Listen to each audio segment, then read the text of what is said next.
وجيء يومئذ بجهنم يومئذ يتذكر الإنسان وأنى له الذكرى kalau surga pada nanti jahannam ke atas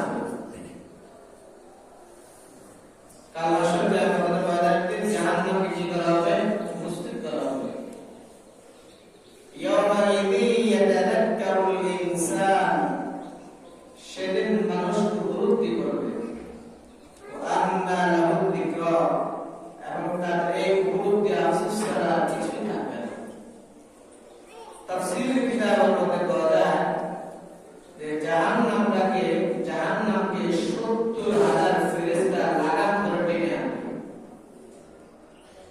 জাহান্নামকে ৭০,০০০ ফেরেশতা লাগাম ধরে কি আনবে টেনে আনবে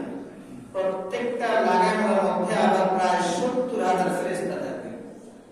প্রত্যেকটা লাগামে ৭০,০০০ ফেরেশতা থাকবে তারা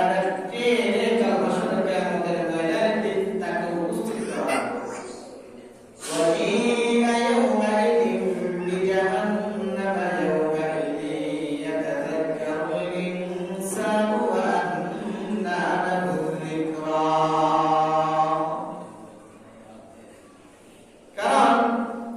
বিজ্ঞানীরা তারা গবেষণা করেছে এবং তারা মার্কিন প্রায় ৬ মাস পর্যন্ত তারা গর্ত করেছে কয় মাইল ৬ মাইল গর্ত করার পর মানে তাদের একটা গবেষণা ছিল মাটির বীজ কতটুকু কি হয় এটা গবেষণা করা হলো তার নিচে কি আছে এটা দেখার জন্য এটা বের করার জন্য বিজ্ঞানীরা যখন গবেষণা করতে যখন এটা গভীর করতে ৬ মাস পর্যন্ত গভীর করেছে তারপর এমন একটি পাথর করেছে যে পাথর তা ভাঙার জন্য চূর্ণ করার জন্য আজ পর্যন্ত বিজ্ঞানীরা কোনো যন্ত্র আবিষ্কার করতে এমনকি তারা দেখেছে যে ৬ মাইল নিচে যে গর্তটা যে পাথরটা রয়েছে পাথরটা এত গরম যে এটাকে ছিদ্র করা এটাকে ভাঙা এটা সম্ভব না তখন তারা এটা গবেষণা করেছে যে অবশ্যই আল্লাহ পাক রব্বুল আলামিন